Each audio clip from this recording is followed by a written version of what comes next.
EVM ಬಗ್ಗೆ ಸಾಕ್ಷ್ಯ ಆಧಾರಗಳನ್ನು ಸಂಗ್ರಹಿಸುತ್ತಿದ್ದೇವೆ.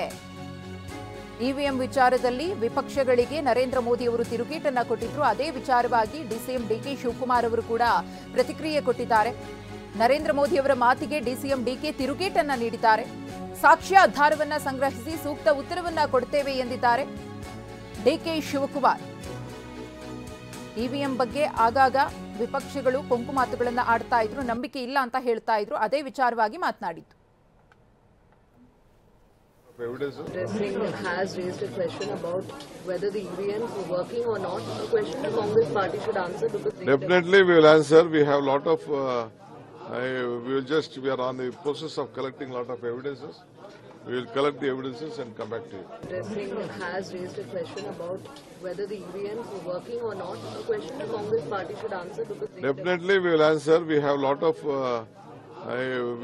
we are on the process of collecting lot of evidences. We will collect the evidences and come back to you. Has raised a question about whether the EVMs were working or not. A question the Congress party should answer because definitely we will answer. We have lot of we are on the process of collecting lot of evidences.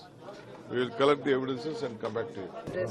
Has raised a question about whether the EVMs were working or not. A question the Congress party should answer because ಇದು DCM DK Shivakumar ಅವರ ಮಾತು. EVM ವಿಚಾರಕ್ಕೆ ಸಂಬಂಧಪಟ್ಟಂತೆ ನಾವು ಸಾಕ್ಷ್ಯಾಧಾರಗಳನ್ನು ಸಂಗ್ರಹ ಮಾಡ್ತಾ ಇದ್ದೀವಿ.